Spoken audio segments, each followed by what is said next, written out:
إن الحمد لله نحمده ونستعينه ونستغفره ونعوذ بالله من شرور أنفسنا ومن سيئات أعمالنا من يهده الله فلا مضل له ومن يضلل فلا هادي له أشهد أن لا إله إلا الله وحده لا شريك له وأشهد أن محمدا عبده ورسوله يا أيها الذين آمنوا اتقوا الله حق تقاته ولا تموتن إلا وأنتم مسلمون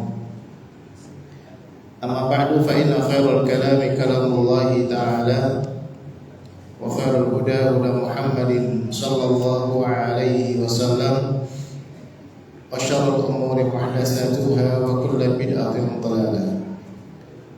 Alhamdulillah,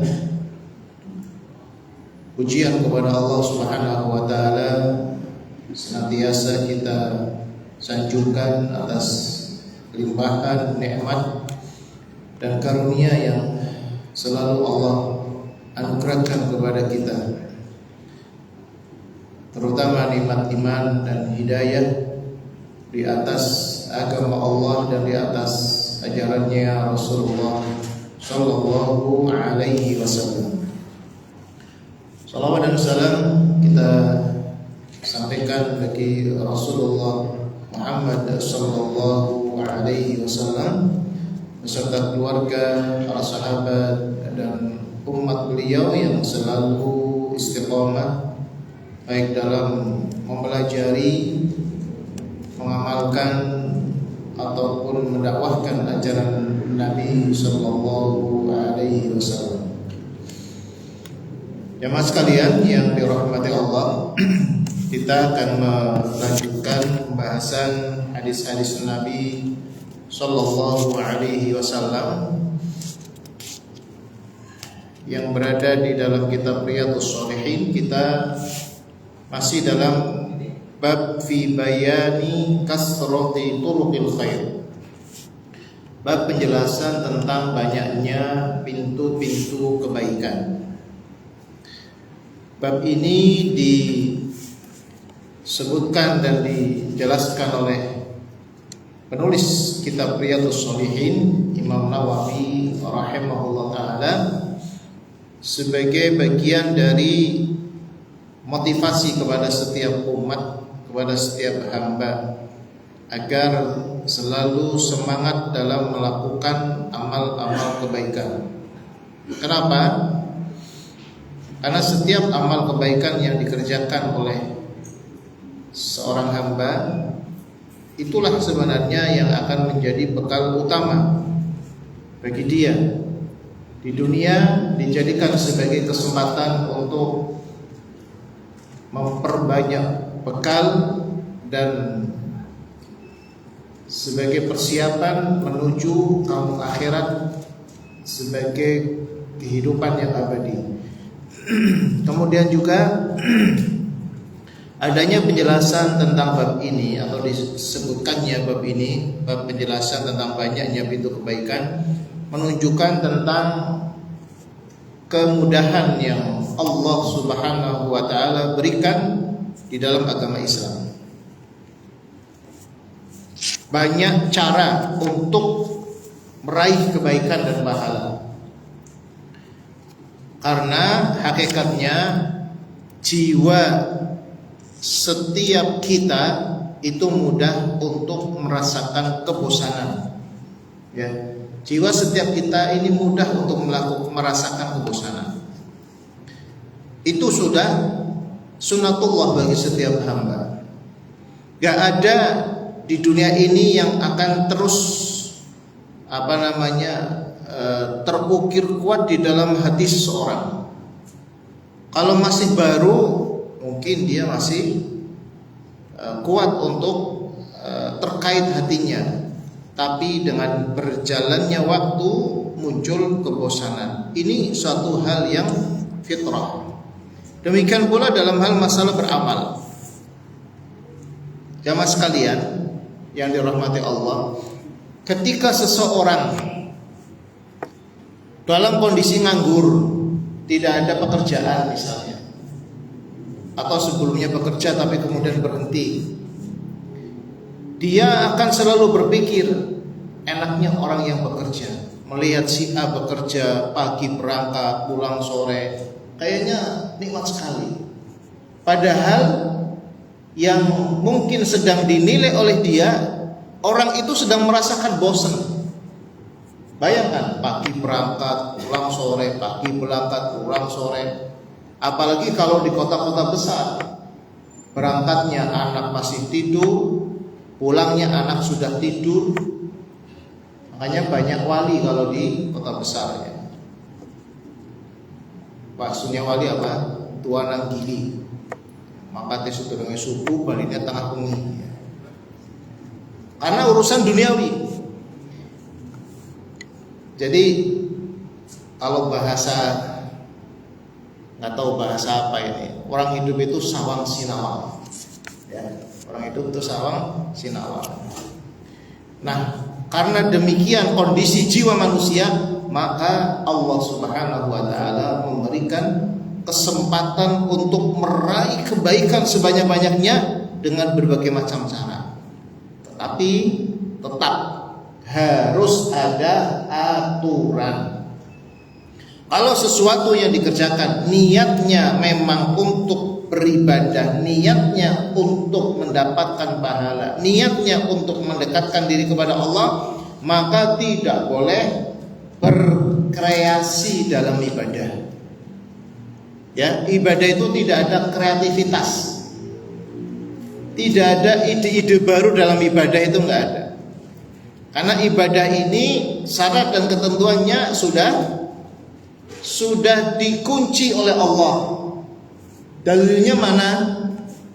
Bahwa ibadah kepada Allah ini sudah pungkasan, sudah enggak ada lagi perlu tambahan ataupun pengurangan dengan wafatnya Rasulullah Sallallahu Alaihi Wasallam. Dan ketika beliau sebelum wafat, diturunkan kepada beliau ayat yang menjelaskan tentang kesempurnaan agama ini. Jadi meskipun banyak jalan untuk melakukan amal kebaikan, tetapi tetap ada syarat dan ketentuan yang harus dipenuhi. Kita dalam bab ini sudah selesai 5 hadis, kita masuk pada hadis yang kelima. Dalam bab banyaknya jalan kebaikan, atau hadis yang ke-122 dalam kumpulan hadis Riyadhus Shalihin ini.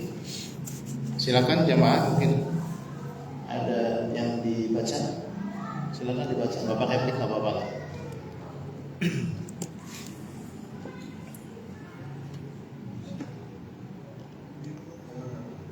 Hadis yang ke-6.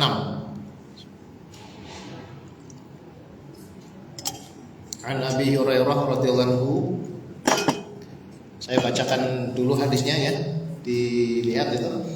Hadis yang ke-6, an Abi Hurairah radhiyallahu anhu qala Rasulullah sallallahu alaihi wasallam, kullu sulama minan nasi alaihi sadaqah, kullu yawmin tatlu'u fihi syamsu ta'dilu bainal itsnaini sadaqah wa tu'inu ar-rajula fi dabbatihi fatahmiluhu 'alaiha aw tarfa'u lahu 'alaiha mata'ahu sadaqah wal kalimatu thayyibatu sadaqah wa bi kulli khatwatin tamshiha ila sholati sadaqah wa tumitul adza 'anit tariqi sadaqah. Muttafaqun alaihi.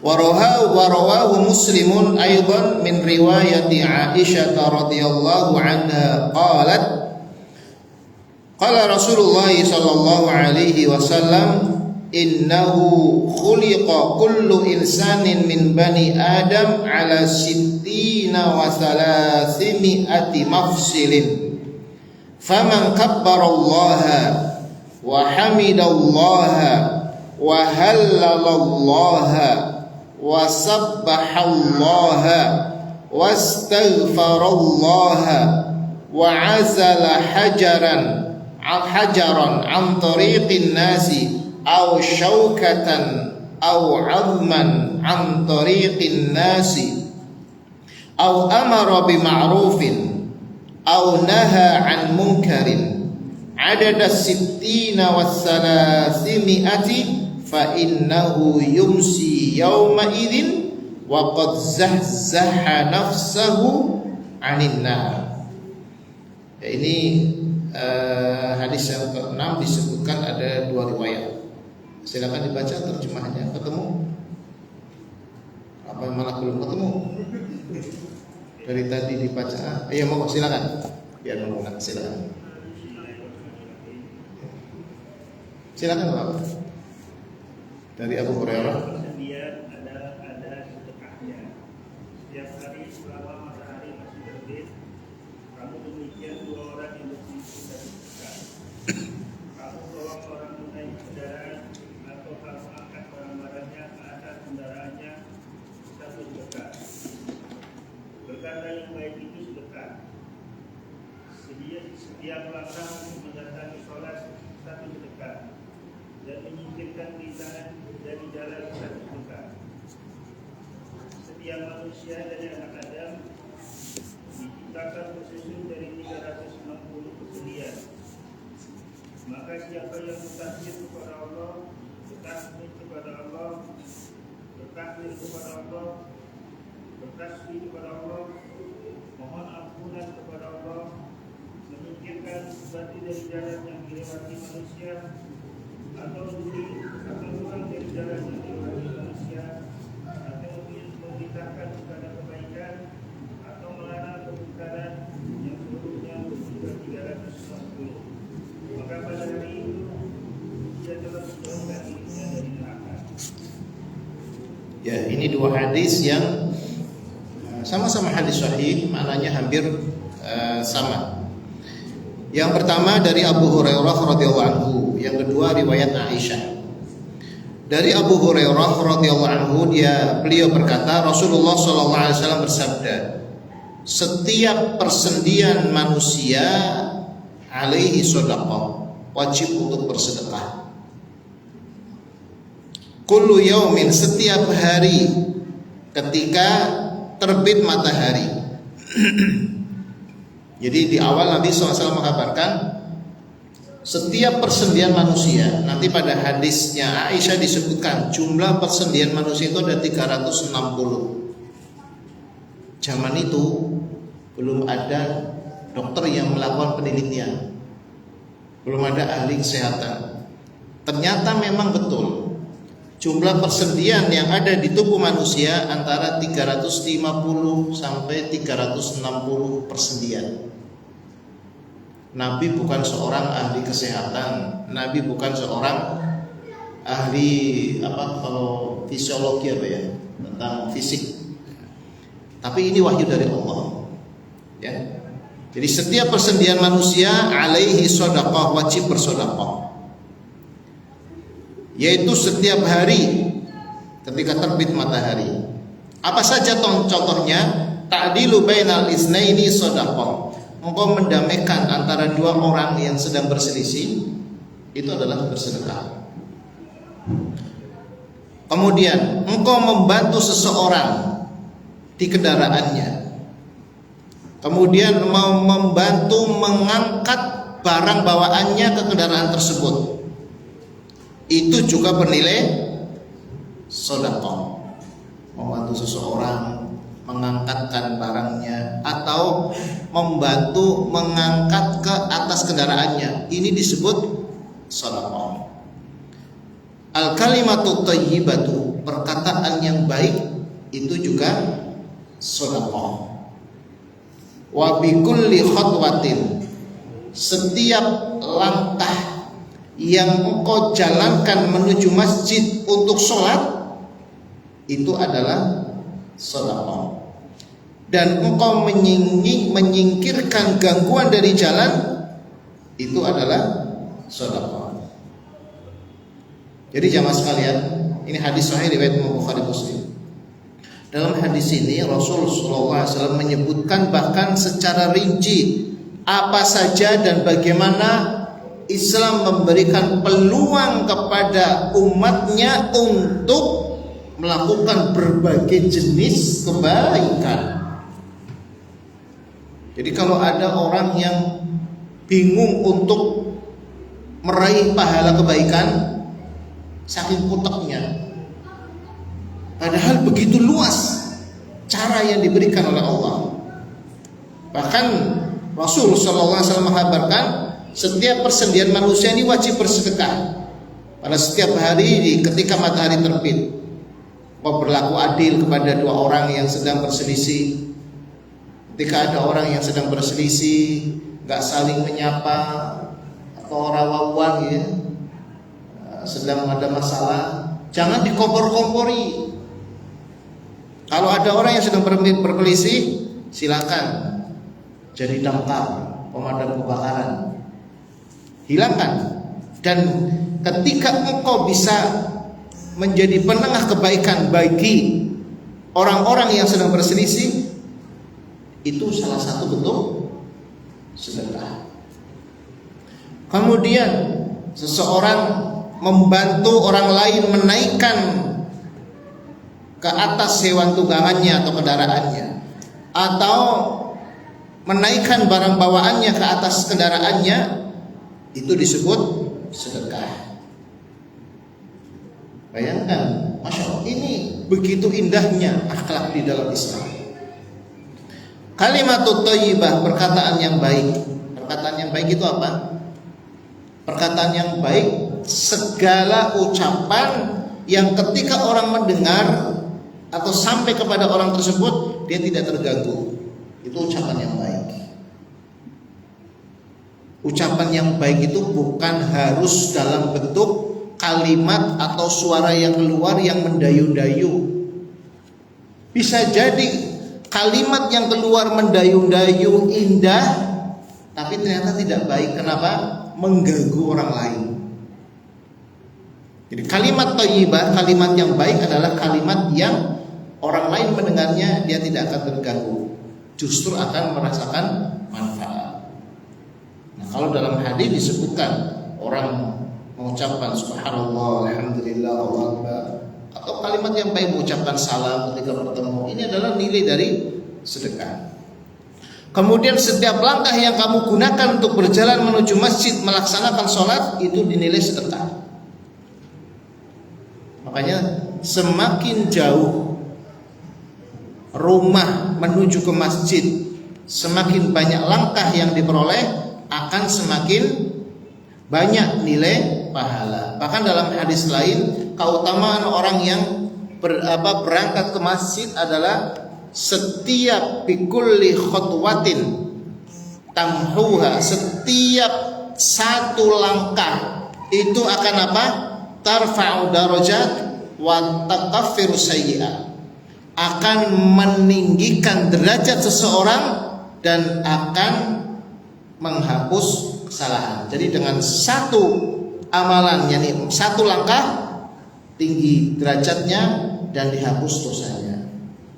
Makanya dulu para sahabat ketika mendapatkan informasi dari Rasulullah SAW keutamaan orang yang berangkat ke masjid dari rumahnya, setiap satu langkah akan meninggikan derajat dan setiap satu langkah akan menghapus dosa, ada beberapa sahabat datang kepada Nabi, ya Rasulullah, rumah saya dekat masjid, saya mau pindah yang lebih jauh. Kenapa? Karena biar kalau jauh langkahnya semakin banyak. Kata Rasulullah SAW, tidak perlu seperti itu, sudah tetap di tempatnya. Karena bisa jadi tambah atau malah jadi telatang, bukan teladan ya, telatang. Biasanya yang sering telat itu yang jauh apa yang dekat? Malah sing ngedek biasanya. Lah membiarkan kondisi dalam mani itu ya.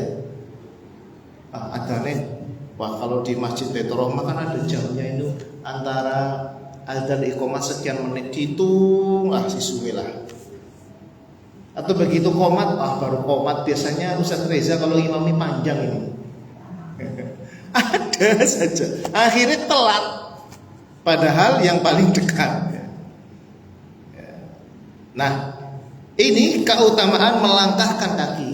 Yang jadi pertanyaan, sekarang kalau berangkat dari rumah ke masjid enggak jalan kaki, naik kendaraan, terus gimana ngitungnya?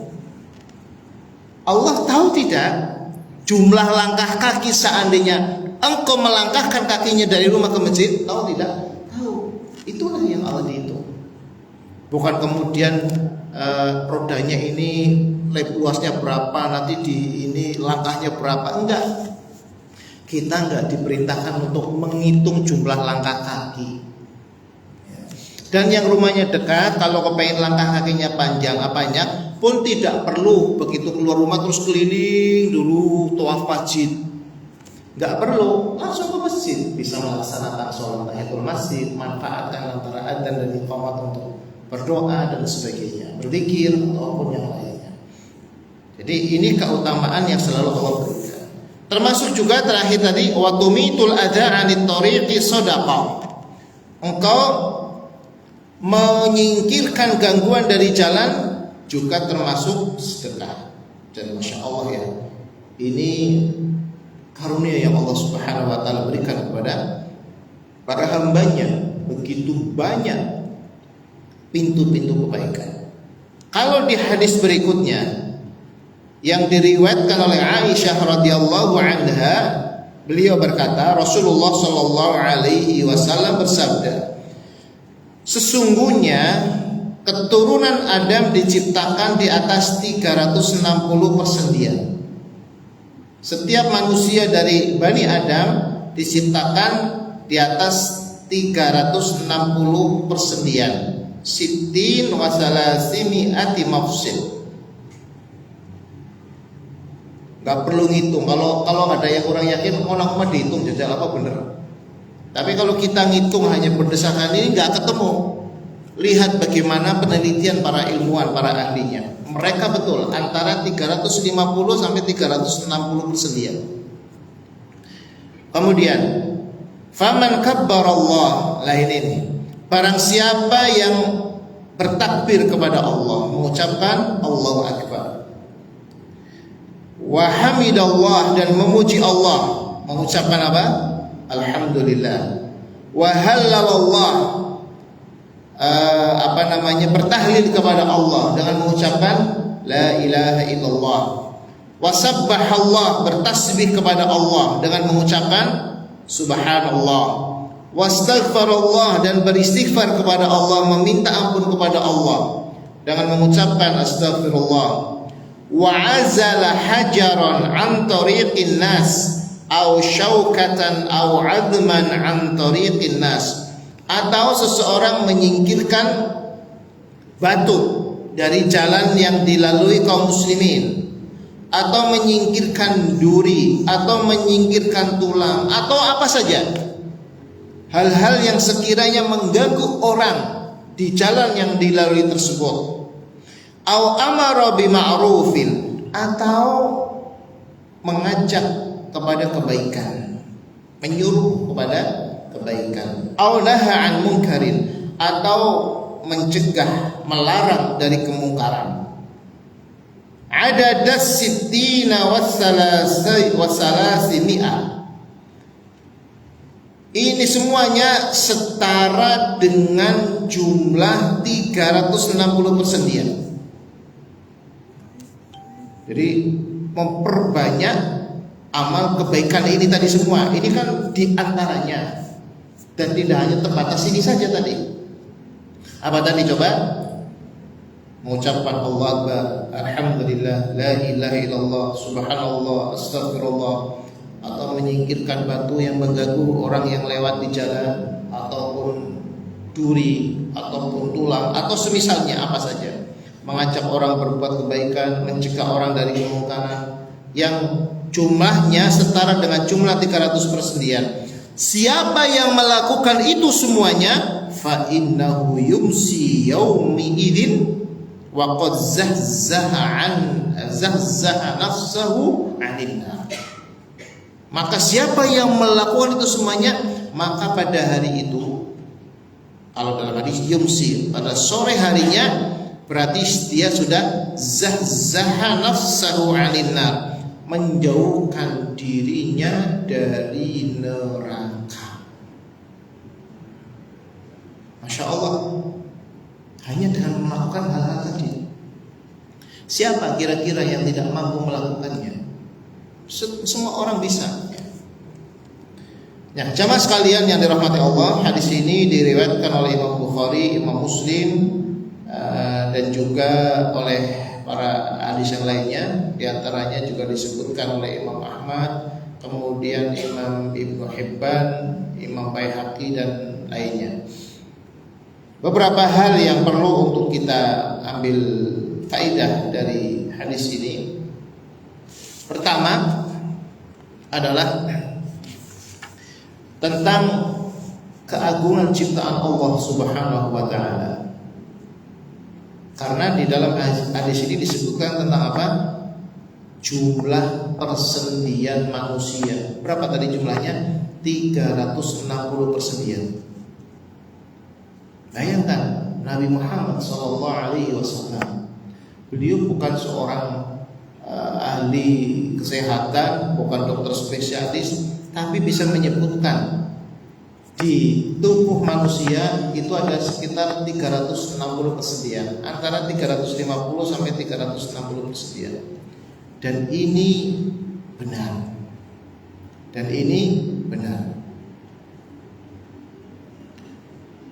Yang mana setiap persendian tersebut punya kewajiban untuk apa? Bersedekah. Nah, kalimat sedekah selama ini kebanyakan orang mendengarnya kalau sedekah apa? Dengan uang, dengan harta. Tidak. Disebutkan oleh Nabi SAW. Mana yang tadi disebutkan oleh Nabi di sini dengan harta? Nggak ada. Bahkan kalau dalam hadis lain disebutkan, termasuk sedekah adalah apa? Tabassumuka fi wajhi akhika shadaqah. Engkau tersenyum ketika bertemu dengan teman, dengan saudara, itu disebut oleh Nabi termasuk shadaqah. Jadi pintu kebaikan itu banyak caranya, banyak jalannya. Dan Allah menciptakan manusia dalam bentuk yang sebaik-baik bentuk. Ini dalam surat At-Tin, ya. Allah menyatakan laqad khalaqnal insana fi ahsani taqwim. Sungguh kami telah menciptakan manusia dalam sebaik-baik bentuk. Dari seluruh makhluk yang Allah Subhanahu wa ta'ala ciptakan di dunia ini, makhluk yang bentuk penciptaannya paling baik dan paling sempurna hanya ada pada manusia. Dari segala sisi. Maka kalau sampai ada orang yang merubah penciptaan pada dirinya yang sudah Allah tetapkan, ini adalah termasuk perkara yang dilarang oleh Allah Subhanahu wa taala, merubah penciptaan, bentuk dan realita yang ada. Banyak kasus di mana yang sekarang bahasanya apa? Operasi plastik. Bagaimana caranya agar pipinya biar lebih tembem, atau pipinya dikurangi, atau dagunya biar tambah lancip, atau mungkin hidungnya biar tambah mancung. Padahal Allah Subhanahu wa ta'ala menciptakan setiap bentuk yang ada dalam tubuh kita itu sesuai dengan proporsi kita. Kalau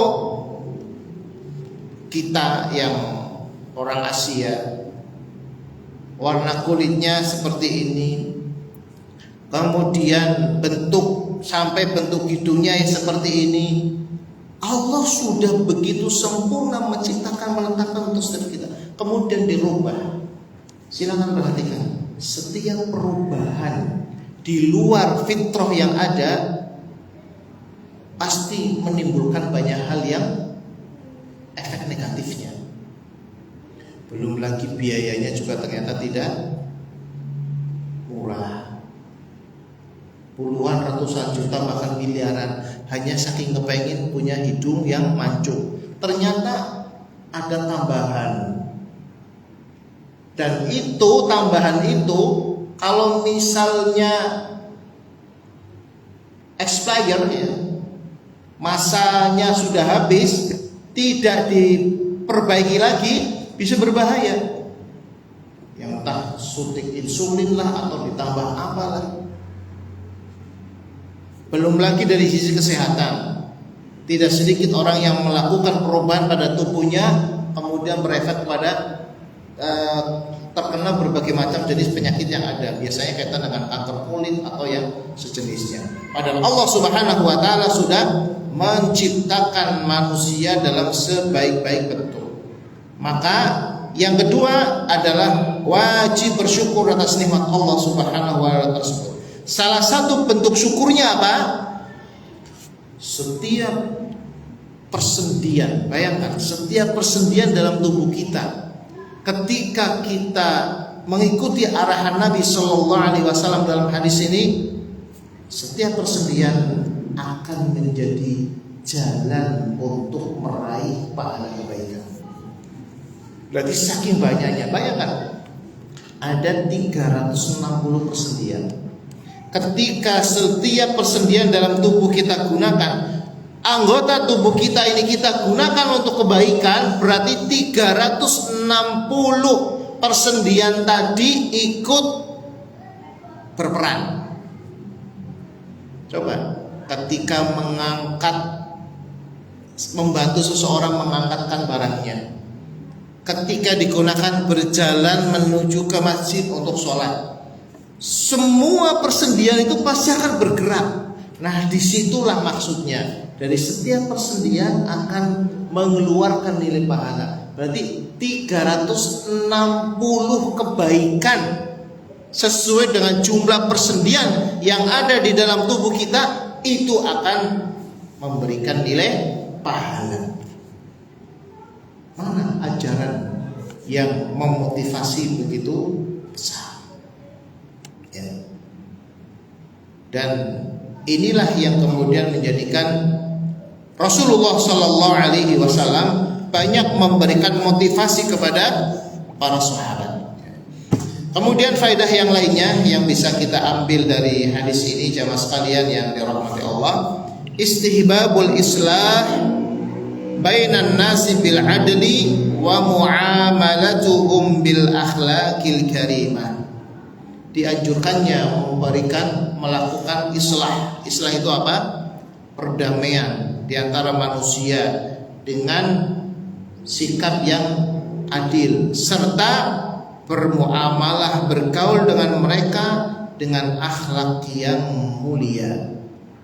Ketika kita mendamaikan orang yang sedang berselisih dengan maksudnya dan tujuannya untuk kebaikan, kemudian bermuamalah dengan mereka, itu sudah dikatakan bagian daripada sedekah. Kita ingat, kalau yang ada bukunya bisa dilihat di hadis yang pertama dulu itu, ya. Di hadis yang pertama tentang sahabat Abu Dzar, ya, Abu Dzar Jundub bin Junadah radhiyallahu anhu. Bagaimana ketika dia bertanya, ya Rasulullah, amalan apa yang paling agung? Rasulullah SAW jawab, iman kepada Allah, berjihad di jalannya. Kemudian Abu Dzar bertanya lagi, budak seperti apa yang paling utama untuk dibebaskan? Kata Nabi, budak yang harganya mahal. Semakin mahal harganya, semakin besar nilai pahalanya. Kemudian tanya lagi, kalau aku tidak mampu melakukan itu semuanya, berjihad di jalan Allah, tidak bisa membebaskan budak. Apa katanya Rasul? Tu'inu shani'an, kamu membantu orang yang bekerja atau membantu orang yang tidak pandai melakukan pekerjaan agar bisa menuntaskan pekerjaannya dengan baik. Itu juga bernilai kebaikan. Kemudian Abu Dzar bertanya lagi, ya Rasulullah, kalau aku tidak mampu membantu orang atau tidak mampu membantu orang menyelesaikan pekerjaannya, tidak bisa juga membebaskan budak, lantas apa yang bisa aku lakukan? Amalan apa yang bisa aku lakukan agar bisa dapat pahala yang besar? Apa kata Nabi? Takufu syarraka 'anil nas, tahan dirimu berbuat buruk kepada orang lain. Ya kalau bahasa kita, kalau kamu tidak bisa memberi manfaat kepada orang lain, jangan menimpakan kemadorotan. Kalau kamu tidak bisa berbuat baik kepada orang lain, minimal aja gawe kesuhuong. Jangan bikin marah orang, jangan bikin mangkel orang. Kan kadang ada tipe, naudzubillah ya, tipe orang yang berbuat baik orang bisa, bantu juga orang gelem, wongnya usil. Usilnya apa? Bukan hanya usil badannya, tukang nyinyir. Tahu nyinyir? Tuh gampang komentari orang. Lah dia nggak pernah berbuat baik, adanya jadi komentator. Yang namanya komentator itu lebih pintar daripada pemain. Jajal komentar bal, yang katanya sekarang di Piala Dunia ya. Komentator bola itu jauh lebih pintar daripada pemain di lapangan. Oh coba itu tadi tinggal disenggol sedikit ke kanan, gol. Iya, lambe muli ngomong. Jajal terjun maring lapangan, melayu ngejar bal biar bisa. Demikian pula dalam kebaikan. Sudah nggak bisa berbuat kebaikan, senang yang ngomentari wong. Ada orang seperti itu. Ya kalau ngomentari di dunia maya haknya, kalau di urusan ini semuanya dikomentari. Sampai orang maring masjid ya dikomentari, orang maring masjid ya dikomentari. Itulah manusia. Ya nama kurang cinta maring masjid emang jaminan surga. Pesan umat, ini jangan orang maring masjid. Itulah manusia. Maka kalau seseorang melakukan kebaikan, yang dicari adalah komentar manusia, pendapat atau penilaian manusia, tidak pernah ada habisnya. Berbeda dengan orang yang melakukan kebaikan karena mengharapkan ridho Allah Subhanahu wa taala, tidak peduli dengan komentar orang lain. Atau istilahnya apa? Woles. Ya, woles. Woles itu jancannya kalau dibaca dari belakang apa? Slow. Ya, woles itu kan slow. Slow itu maksudnya apa? Cuek, santai. Ya. Ini Abu Dzar coba. Wis takon kiye. Ya Rasulullah, aku ora bisa gue semua gimana? Ya wis, kamu yang penting jangan buat keburukan untuk orang lain. Ya. Ini pintu kebaikan yang sangat banyak. Nah, dalam hadis yang sedang kita bahas, Masya Allah, secara rinci, bahkan kita semakin tahu ada 360 persendian di dalam tubuh kita, dan disitulah peran kita untuk bisa mendapatkan kebaikan dari setiap persendian. Kemudian yang lain bisa kita ambil faedah adalah istihbabul muhafadzati ala salatil jama'ati fil masjid. Anjuran untuk selalu menjaga sholat berjamaah di masjid. Ini terlepas dari hukumnya. Ini dalam hadis ini bagaimana Rasulullah SAW memberikan berita gembira, setiap langkah tamshiha ila sholat yang kamu gunakan berjalan menuju sholat di masjid bernilai sedekah. Jadi kalau seandainya kita disuruh menghitung, sebenarnya itu kan nikmat Allah. Makanya ada ayat yang berbunyi apa? Wa in ta'uddu ni'matallahi la tuhsuha. Kalau kamu menghitung nikmat Allah nggak pernah bisa. Karena kita itu diperintahkan beramal, bukan ngitung-ngitung amal. Maka kita jangan pernah hitungan dengan Allah. Ya Allah, saya hari ini sedekahnya sudah sekian, sholat 5 waktu tepat waktu di masjid, saya sudah begini. Ya Allah, berikanlah kepada saya. Hitung-hitungan. Beramal ketika keinginannya belum terpenuhi saat itu, yang muncul apa? Ya Allah, aku kurang apa jajan? Sudah begini, kenapa aku minta ini saja aku nggak dikabul-kabulkan? Ya boleh, kita hanya beramal. Ya. Beramal kita mengharapkan ridho Allah Subhanahu wa taala. Kemudian yang terakhir, tahdidu adadil mafasil allati yusbihul muslimu wa 'alaiha shadaqah. Disebutkan secara rinci jumlah persendihan di mana setiap muslim dari sejak pagi hari 360 persendihan itu sebagai sarana untuk mendapatkan sedekah. Dan wa 'alaiha shadaqah, dan itu semuanya adalah punya kewajiban untuk bersedekah. Ini 2 hadis yang dicantumkan. Yang pertama dari Abu Hurairah, yang kedua dari Aisyah radhiyallahu anha. Rincian beberapa contoh pintu-pintu kebaikan yang diberikan oleh Allah melalui Rasulullah sallallahu alaihi wasallam agar setiap hamba bisa memanfaatkannya. Kalau sudah tahu informasi seperti ini, kemudian masih saja tidak bisa memanfaatkannya dengan benar, saking kebangetannya. Kebangetannya pol-polan. Karena ini sudah mau pakai mana lagi? Maka kalau sampai ada orang yang bingung mau berbuat apa, ini pintu kebaikannya banyak. Bahkan dalam hadis ini saja Rasul sallallahu alaihi wasallam menghabarkan kepada kita di hadis yang pertama, kullu yaumin tatlu'u fihi syamsu. Setiap hari di mana matahari itu terbit. Ini juga dijelaskan bahwasanya matahari itu berputar mengelilingi bumi atas perintah Allah Subhanahu wa taala. Dan itulah bertasbihnya matahari. Demikian pula semua yang ada di alam semesta. Kita senantiasa mohon kepada Allah Subhanahu wa taala agar dimudahkan untuk terus bisa melakukan berbagai macam kebaikan-kebaikan dengan pintu-pintu kebaikan yang sudah dibuka lebar oleh Allah Subhanahu wa taala.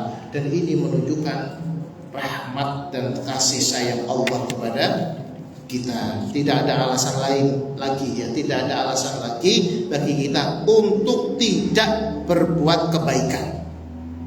Dan insyaallah nanti pada hadis-hadis berikutnya masih akan ada lagi penjelasan bagaimana pintu-pintu kebaikan yang lainnya. Mudah-mudahan berfaedah. Wassallallahu ala nabiyina Muhammad. Subhanakallahumma wa bihamdik asyhadu an la ilaha illa anta astaghfiruka wa atubu ilaik. Wassallallahu ala nabiyina Muhammad. Assalamualaikum warahmatullahi wabarakatuh.